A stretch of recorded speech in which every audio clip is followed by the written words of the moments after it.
Thank you for joining the wellness program at Duren Pharmacy. Today our topic is Staying Alive, Preventing Heart Attacks and Strokes. Today we will discuss what are some different types of heart disease, how are vascular conditions related to stroke, what are the factors that increase a person's risk for developing heart disease and stroke, and how can the risk for heart disease and stroke be lowered. Heart disease is most often classified as 1. Coronary artery disease or CAD, 2. Congestive heart failure or CHF, or 3. Cardiomyopathy. Think of these conditions as a continual progression of a disease. Let's talk about each of these a little more in depth. Coronary artery disease is a reduced blood supply to the arteries that supply blood to the heart. This can cause angina or chest pain. If the blood supply is completely blocked, this is what we call a heart attack. Angina is often described as a pressure or squeezing sensation in the chest. It can also feel like indigestion, shoulder or arm pain, jaw pain, or neck and back pain. Angina is often worse with physical activity and improves with rest. A heart attack has similar symptoms, but the chest pain does not improve or go away with rest. Both problems can cause nausea, fatigue, sweatiness, shortness of breath, and weakness. If you are having chest pain, talk to your doctor so they can evaluate you for heart conditions. Early detection is key to preventing heart attacks and strokes. Congestive heart failure occurs when your heart loses the ability to pump blood. Reduced oxygen to the heart over long periods of time weakens the muscles in the heart. This is a chronic problem that gets worse over time. Signs and symptoms are related to fluid that accumulates in your lungs, making it difficult for your heart to pump the blood needed for your body. People with this illness may experience swelling in the feet, ankles, abdomen, and neck veins. Patients may also experience fatigue, trouble breathing, and cough.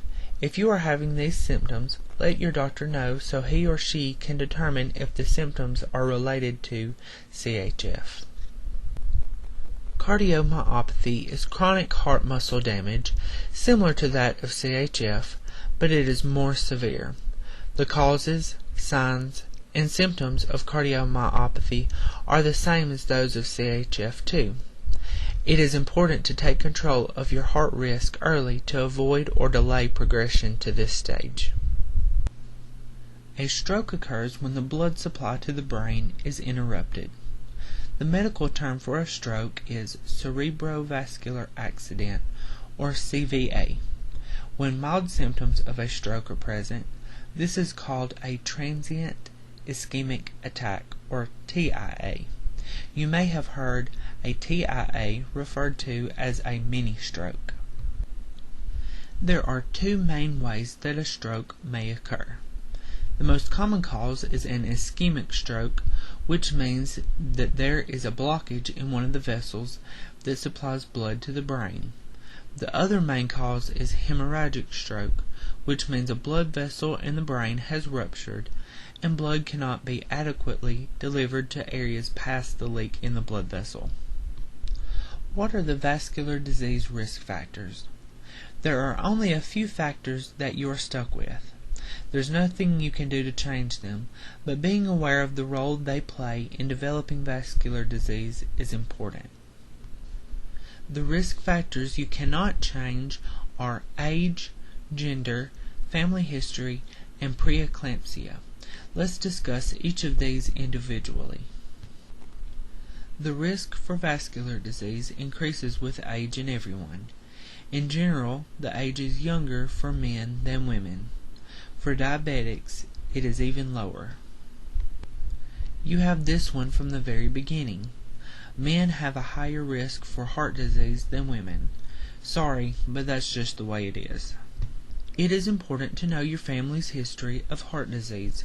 Early onset of heart disease can give you an indication of when you are prone to have problems. Early is considered to be before age 65 in your mother or sisters and before age 55 in your father or brothers. As you approach this age, be particularly aware of any symptoms that you might have. Preeclampsia develops during pregnancy. It is the presence of elevated blood pressure and protein in the urine of pregnant women. The diagnosis of preeclampsia is linked to an increased lifetime risk of vascular disease, heart attacks, and heart failure. Make sure your doctor knows if you have ever had preeclampsia during pregnancy. Now, here are the risk factors for vascular disease that you do have control over. They include diet, weight, physical activity, smoking, stress, and medication regimen adherence. Let's talk about each of these. First off, diet is an important part of managing your health and preventing health complications. Remember, fruits, vegetables, whole grains, low-fat dairy, and lean protein sources are the foundations for eating healthy. Sodium, sugar, refined grains, and solid fats should be avoided as much as possible. We will talk about healthy eating in upcoming videos. Controlling your weight helps you to take charge of your blood sugar, cholesterol, and blood pressure while reducing your risk for vascular disease. Extra weight around the waist and abdomen is associated with even more heart risk than just being overweight. Reducing your calories will help you to reduce your weight. You can do this by choosing whole foods and preparing them without adding fat, sugar, or salt. Regular physical activity can delay and possibly prevent the onset of vascular disease, diabetes, and high blood pressure. The American Heart Association recommends 30 minutes of exercise on at least 5 days per week. Exercise ideas include walking, biking, tennis, and dancing. If you enjoy outdoor activities, yard work, gardening, and push mowing the yard can be a good source of exercise. Housework such as mopping and scrubbing the bathroom can give you a good workout too, especially if you're cleaning up after messy teenagers and grandkids. Did you know that smoking tobacco doubles your risk for vascular disease? That's right, doubles. Smoking reduces oxygen in the blood, causes damage to your blood vessels, raises your cholesterol, and damages your heart and lungs. Seriously consider stopping if you currently smoke, and encourage those around you to stop smoking too. There are many different smoking cessation products, such as nicotine gum, patches, and lozenges, as well as prescription medications that can help you quit. Ask the pharmacist or your family health care provider for help choosing a product to help you quit. We've all seen people in movies or on TV that get upset and grab their chest like they're having a heart attack. While we typically think of these as being overly theatrical, stress can increase your risk of having a heart attack and increase your odds of developing vascular disease. To reduce your stress, find an activity that you enjoy that gets your mind away from the daily stress of life. Sewing, quilting, playing or listening to music, yoga, reading, meditation, and spiritual care are good ways to relieve stress.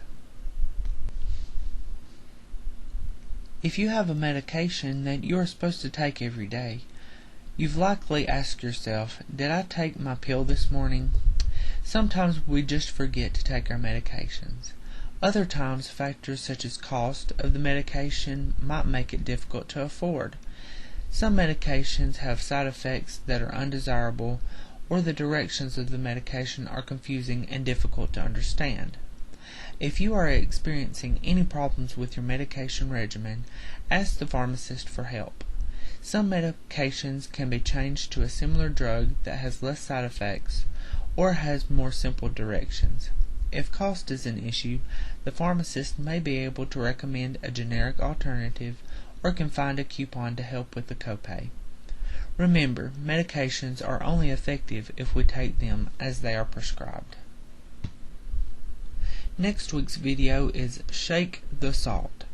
We will discuss ways to reduce the sodium in your diet. Don't forget to stop by the pharmacy for a blood pressure check this week. We will also schedule a week 6 checkup too. Contact Meg and Carol, pharmacist at Duren's Pharmacy, if you have any questions or need assistance with your medications. You are invited to join us at Duren's for our monthly Healthy Heart Club meeting.